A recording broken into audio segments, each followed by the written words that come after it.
Every year, the President of the United States is required by law to file a financial disclosure. It lists income, assets, gifts received, everything of value that passed through the President's hands in the previous 12 months. Most years, most people ignore it. It's a government document. It's dense. It's boring.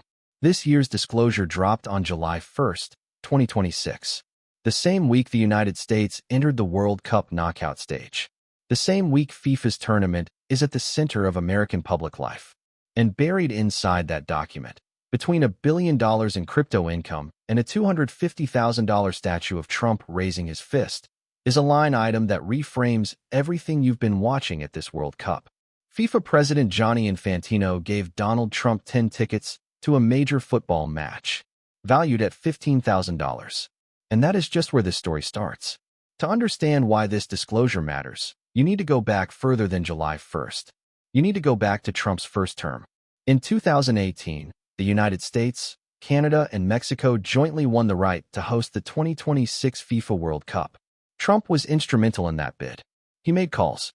He lobbied. He used American political weight to help secure the tournament for North America. At the time, it was framed as a diplomatic win, bringing the world's biggest sporting event to American soil.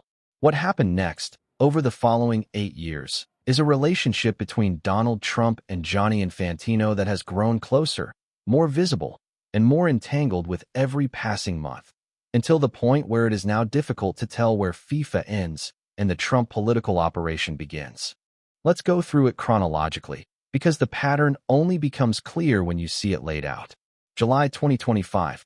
The FIFA Club World Cup final is held at MetLife Stadium in New Jersey. Chelsea beat Paris Saint-Germain 3-0. In attendance, on the field, presenting the trophy alongside FIFA's president, Donald Trump. The two men stand together at the center of the sport's biggest club stage. It looks like a natural partnership. It looks like a president supporting a tournament on American soil. What the financial disclosure now confirms is that Trump was there on Infantino's tickets. 10 of them, valued at $1,500 each. $15,000 total. Infantino gave the President of the United States free tickets to a football match, and the President of the United States went and presented the trophy alongside him. December 2025. The World Cup draw is held at the Kennedy Center in Washington, which Trump had just renamed the Trump Kennedy Center before a court ordered his name removed. At the draw, Infantino presents Trump with the inaugural FIFA Peace Prize. A trophy, a medal, a certificate. FIFA produces a video praising Trump's foreign policy efforts. Then Infantino tells Trump on stage, in front of cameras, that he could always count on his support. The president of the world's most powerful football governing body told the President of the United States, on camera, at a public event, that he could always count on his support. That moment is now the subject of a formal ethics complaint from members of the European Parliament. And then there is the office. At some point during this period, FIFA opened office space in Trump Tower in New York City. Not in Midtown Manhattan generally. Not in any number of available commercial buildings in one of the world's great cities. In Trump Tower, the building tied directly to the president's family business. FIFA, the global governing body of football, paying rent, in some form, to a building that benefits the Trump family financially. Trump's 2025 financial disclosure, released by the U.S. Office of Government Ethics, runs to hundreds of pages. The headline numbers are extraordinary. More than $1 billion in crypto-related income, driven primarily by World Liberty Financial, a venture he and his sons launched in 2024. More than $635 million from a licensing deal with Celebration Coins alone. But the gifts section is what concerns the World Cup. In total, Trump received $122,050 worth of sporting tickets in 2025, free of charge, from political allies, team owners, sponsors, and sports executives. 10 Super Bowl tickets worth $50,000 from New Orleans Saints owner Gail Benson. 10 U.S. Open tennis tickets worth $25,000 from Rolex. 15 Ryder Cup tickets worth $11,250 from the PGA of America. UFC tickets from Dana White. Yankees tickets. NASCAR tickets. A year of essentially free access to American sports' biggest events, gifted by the people who run those events. And among all of them, 10 FIFA tickets, worth $15,000, from Gianni Infantino. The disclosure also notes a $250,000 statue, called the Defiance Moment, depicting Trump with his fist raised after the 2024 assassination attempt, gifted by a sticker company CEO currently running for Congress. That statue now sits at Trump's golf club in Scotland. No evidence has emerged that any of these gifts influenced specific government decisions. The White House and FIFA both declined to comment when asked. But here is the question that the disclosure forces into the open. When the president of FIFA is giving the president of the United States free tickets, sharing stages with him, opening offices in his building, and telling him publicly he can always count on his support, what does that relationship look like to the rest of the world? Members of the European Parliament are not waiting for an answer. They filed a formal complaint demanding FIFA address the ethics concerns surrounding Infantino's relationship with Trump, specifically the Peace Prize, the public declarations of support, and the overall optics of FIFA's leader aligning so visibly with a sitting head of state who is also a host nation's president.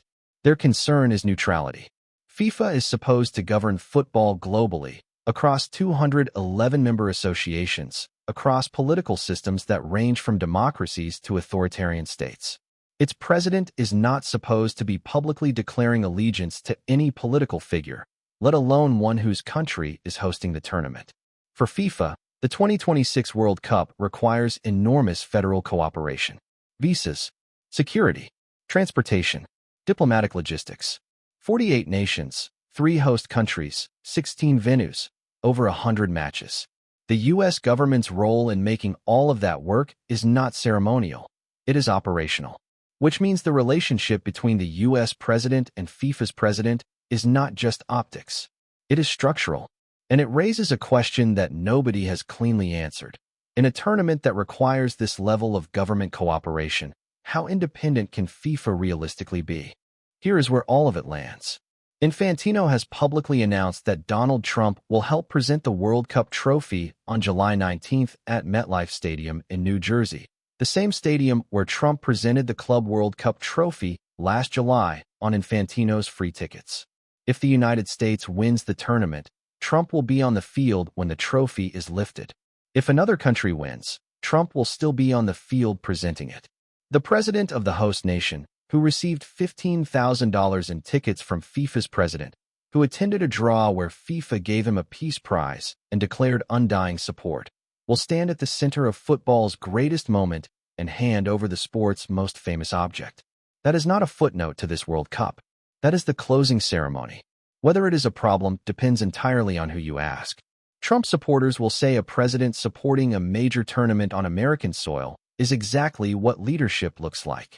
European parliamentarians filing ethics complaints will tell you it is an unprecedented blurring of lines between political power and sporting governance. What the financial disclosure has done is remove the ability to pretend the relationship is casual or incidental. It is documented. It is formal. It is in a government filing. Infantino gave Trump tickets. Trump went. Infantino gave Trump a prize. Trump accepted. FIFA moved into Trump Tower. And in 18 days, they will both be on the field at MetLife Stadium when someone lifts the World Cup. That is the relationship. It is now public, and the tournament still has 3 weeks to run.